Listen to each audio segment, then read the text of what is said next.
చిదగ్నిగుండ సంభూత. పరమేశ్వరి చిత్ అనే అగ్నిగుండము నుండి ఆవిర్భవించిందని అర్థం. చిత్తనే అగ్నిగుండంగా చక్కగా ఉండునది అని కూడా అర్థం. పరాశక్తి స్వరూపాన్ని హయగ్రీవుడు అగస్త్యునికి వివరిస్తూ సృష్టి స్థితి లయములను సూచించే మొదటి 3 నామాలు తెలిపి ఆ శక్తి ఆవిర్భవించిన స్థానమును ఈ నామంలో సూచించాడు. చిత్ అనే అగ్ని మన శరీరంలోనే ఉంది.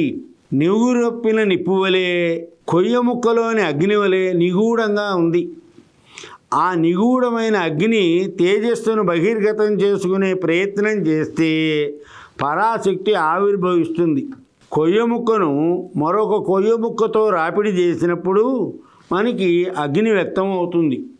అలాగే మన మనస్సులోని చిత్ స్వరూపమైనటువంటి ఈ శక్తిని ప్రాణవాయువు చేత ప్రేరేపణ చేస్తే తేజోరూపమైన శక్తి మనకు అవసరమైనటువంటి కార్యనిర్వహణ కొరకు ఆకారాన్ని పొంది ఆవిర్భవిస్తుంది. నిరాకారము నిత్యము అయిన పరమేశ్వరి భక్తులను అనుగ్రహించడానికి ఆవిర్భవిస్తూ ఉంటుంది. అప్పుడు సాకారిణి అవుతుంది. సచ్చిదానంద రూపిణి అని పరమేశ్వరికి పేరు. సత్ చిత్ ఆనందము ఈ 3 పరమేశ్వరి స్వరూపాలే. ఎల్లకాలము ఉండేది సత్, ఎల్లప్పుడూ ప్రకాశించేది చిత్, అన్ని వేళలా వికారం లేని సుఖాన్ని ప్రసాదించేది ఆనందం.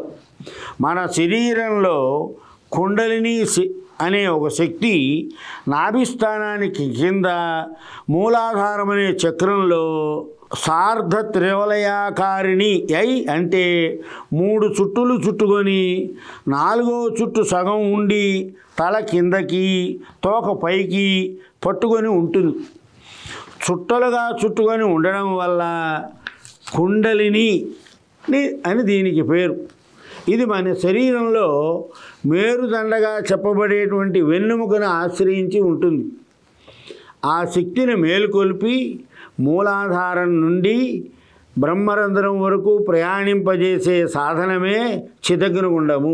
ఆ సాధన చేత విసనకరతో విసిరినప్పుడు పై ఉన్న నిగురు తొలగిపోయి లోపల ఉన్న అగ్ని ప్రకాశించినట్లే మన శరీరం లోపల నిగూఢంగా ఉన్న చిత్ అనే శక్తి అగ్ని ప్రకాశమే వ్యక్తమవుతుంది. అందుచేత ఈ పరమేశ్వరిని చిదగ్నిగుండ సంభూత అని యోగులు, సాధకులు, జ్ఞానులు వ్యవహరించారు. మూలాధారంలో వకిని మండలం ఉంది. అందుచేత వకిని మండల వాసిని అని పేరు వచ్చింది.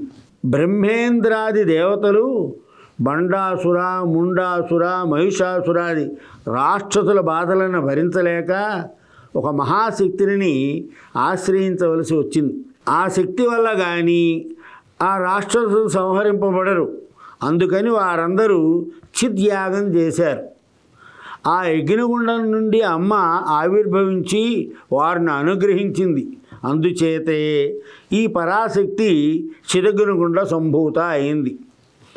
బాహ్య కథలో బండాసుర, ముండాసురాది రాక్షసులను సంహరించడానికి అమ్మ ఆవిర్భవించినట్లే మనలో కూడా దుష్ట రాక్షసులు బండు మొదలైన వారు ఉన్నారు.